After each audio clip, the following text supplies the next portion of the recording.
روز 7 ایول در نتیجه یک عملیات نیروهای تعیینات خاص افغانستان طالبان به عقب پرداخته شدند. روزهای اخیر سلاح به دستان آشوبگر این گروه شهر کندوز را در محاصره قرار داده بودند. خبرگزاری ریترز نوار دسترس نموده برخورد مسلحانه در کنار شهر کندوز را نشر نمود. در جایی که ما عملیات میریم از طرف شهر یا روز که ما میریم دشمن بسیار یک ضربه محکم میزنیم. دیگه دشمن وقت توانایی نداره که در مقابل ما استاد شود، بجز از اینکه فرار میکنه، مرده‌هاش در روی سرک میمونه.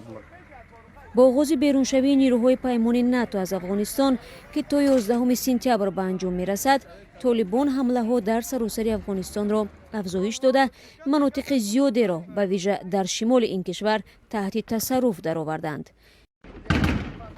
مقامداران افغان میگویند نیروهای تازه نفس به شمال فرستاده شدند تا طالبان را از ناحیه‌ها و دهات اشغال نمودهشان اخراج کنند. تمام قطعات خاص نیروهای ویژه در افغانستان است. فعلا اکثریتش رهبریتش در کندوز مستقر است. از این رهبری می شود.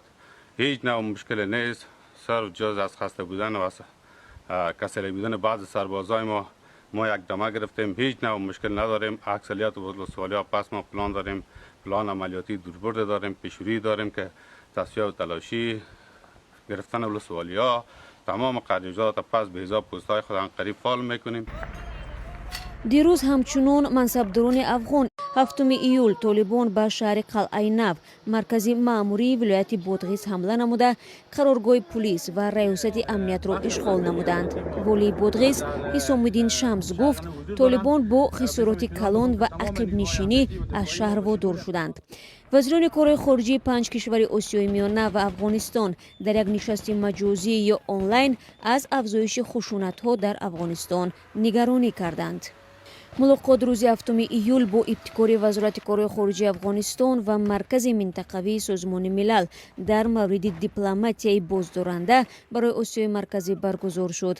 افغانستان با 3 کشور آسیای میانه، تاجیکستان، ازبکستان و ترکمنستان صدها کیلومتر مرز دارد. حضور جنگجویان این کشورها در صف‌های گروه‌های تندرو در افغانستان همیشه مایه نگرانی مقامات این کشورها بوده است. 7 ایول طالبان به شهر قلعه نو